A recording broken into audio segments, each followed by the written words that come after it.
किसी जंगल में टूनी नाम की एक चिड़िया रहती थी। वह अपने पति कालू कौवे के साथ रहती थी। टूनी का पति कालू कोई भी काम नहीं करता था और वह बस अपने दोस्तों के साथ घूमा फिरा करता था और दारू पिया करता था और नशा भी करता था। टूनी की 2 बेटियां भी थी जिनका नाम पीहू चिड़िया और पिंकी कबूतरी था। टूनी इस बात से बहुत ज्यादा दुखी रहा करती थी कि उनकी ऐसी हालत थी कि पति तो कुछ कमाता नहीं और घर में कुछ खाने को नहीं होता। टूनी को यही चिंता हर वक्त लगी रहती थी। कालू चिड़ा नशे की हालत में टूनी को बहुत मारा करता था और हमेशा उसे बुरा भला कहता था। एक दिन कालू नशे की हालत में घर आता है। अरे ओ टूनी, मुझे उधार के पैसे देने हैं, समझी ना? तो उसके लिए तो मुझे अपना ये मंगलसूत्र उतार के दे दे, ताकि उस मंगलसूत्र के पैसे से मैं अपना उधार चुका सकूं। सुनो जी, मेरे पास हमारी शादी की ये आखिरी निशानी ये मंगलसूत्र ही बची है, इसे मैं आपको नहीं दे सकती। मुझे मना करती है, अपने पति को मना कर रही है, मुझसे जुबान लड़ा रही है। चुपचाप निकाल दे वह मंगलसूत्र, कहाँ छुपा रखा है? चुपचाप दे दे मुझे, नहीं तो जानती है ना मैं क्या क्या कर सकता हूँ। तभी उसकी नजर सामने बक्से पर पड़ती है जिसे टूनी देखे जा रही थी। अच्छा, उस बक्से में रखा है मंगलसूत्र, जा जल्दी से निकाल कर मुझे ला कर दे, जा।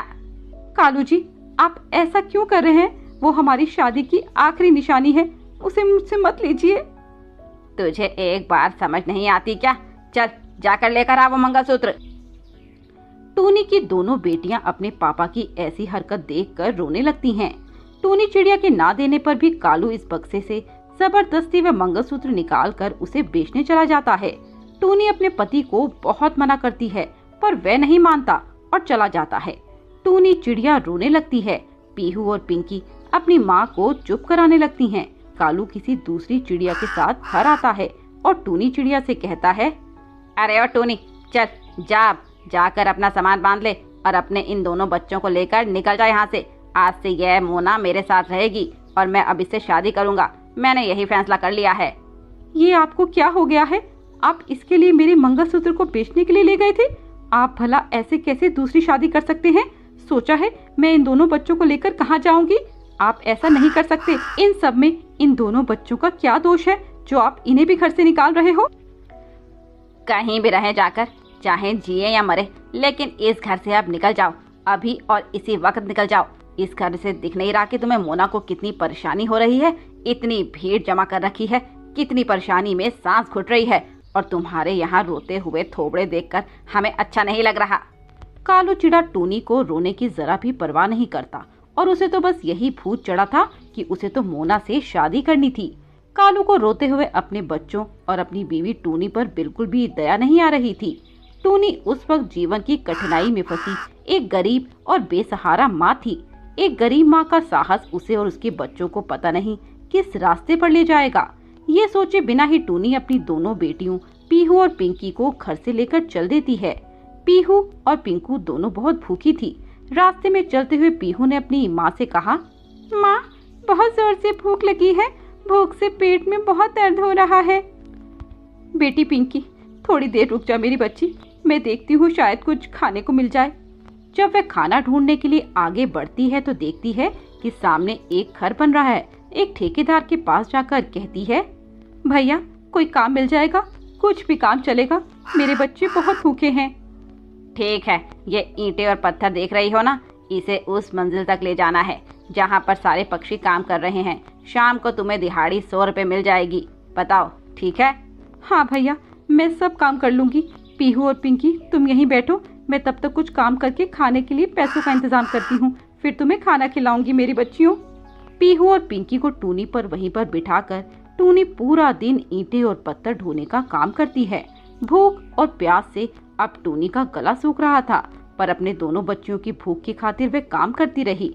शाम के वक्त ठेकेदार ने उसे 100 रुपए दिए।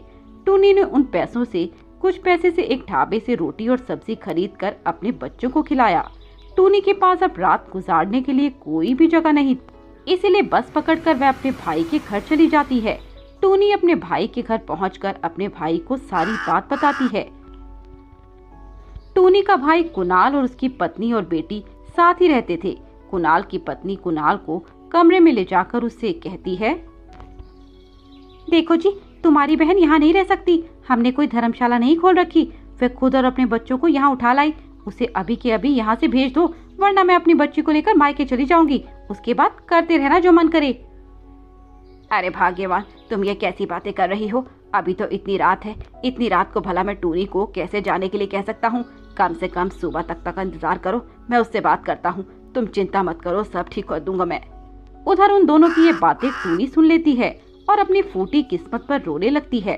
अगली सुबह जब कुणाल उठता है तो टूनी उससे कहती है, भैया, मैंने कल आपकी और भाभी की सारी बातें सुन ली थी। बस कुछ दिनों के लिए आप मुझे यहाँ रहने दें। जैसे ही कुछ इंतजाम हो जाएगा मैं यहाँ से चली जाऊंगी। चाहे मुझे अपनी बेटी को किसी कोने में रखना पड़ जाए, पर फिर भी थोड़े दिन की बात है। टूनी, तुम तो अपने भाभी के स्वभाव को अच्छे से जानती हो, फिर भी मैं उससे बात करता हूँ, उसे समझाने की कोशिश करता हूँ। फिर कुणाल अपनी बीवी से जाकर कहता है कि कुछ दिनों के लिए टूनी को घर पर रहने दे। कुणाल की पत्नी कुछ दिनों का सुनकर मान जाती है और कुणाल को टूनी के रहने के लिए हाँ कर देती है। टूनी की ये मजबूरी थी कि वह अपने छोटे छोटे बच्चों को लेकर कहाँ घूमती। टूनी भगवान को याद करके रोने लगती है और फिर ऐसे ही कुछ दिन बीत जाते हैं। टूनी आसपास की जगह नौकरी ढूंढने चली जाती है। शायद उसे कोई काम मिल जाए, पर फिर उससे उसके बच्चे कुछ खा पाएंगे। एक दिन जब टूनी काम ढूंढने के लिए गई थी तो टूनी की भाभी दोनों बच्चियों को मारकर उन्हें घर से बाहर निकाल देती है। दोनों बच्चे उस जगह पर अनजान थे। वे दोनों एक जगह बैठ जाती हैं। तभी वहाँ से टूनी गुजरती है। बेटी, तुम दोनों यहाँ बाहर क्या कर रही हो मेरी बच्चियों? तुम लोगों को घर से बाहर नहीं निकलना चाहिए। तुम्हें पता है ना बाहर का माहौल कितना खराब है, और ऊपर से तुम लड़कियाँ हो। माँ, मामी ने हम दोनों को घर से बाहर निकाल दिया। आपके जाने के बाद उनकी बेटी हम पर बहुत अत्याचार करती हैं। हमें खाने को भी कुछ नहीं देती और घर का सारा काम करवाती हैं। गलती होने पर बहुत मारती हैं। ये सुनकर टूनी का अब जरा भी मन नहीं होता कि वह अपने भाई के घर जाए। वे सभी वहाँ बैठे बैठे भूख से तड़प कर रोने लगते हैं। रात हो जाती है और वो लोग अभी भी वहाँ ऐसे पेड़ पर बैठे थे। बच्चों को बहुत तेज भूख लग रही थी, पर उसे समझ नहीं आ रहा था कि वे क्या करे। तभी एक देवी वहाँ प्रकट होती है और उनसे कहती है, टूनी और बच्चियों, अब तुम्हें रोने की कोई जरूरत नहीं है। अब से तुम खुश रहा करोगी। मैं तुम्हें ये जादुई सैंडल देती हूँ। इसकी मदद से तुम जो चाहोगे तुम्हें वो मिल जाएगा। सच में माँ? हाँ बच्ची, पर तुम ये सैंडल मेरे जाने के बाद पहनना और फिर देखना कि तुम्हारी इच्छा कैसे पूरी करता है। ऐसा कहकर वे देवी माँ उन दोनों बच्चियों को एक एक जोड़ी सैंडल देकर वहाँ से गायब हो जाती हैं।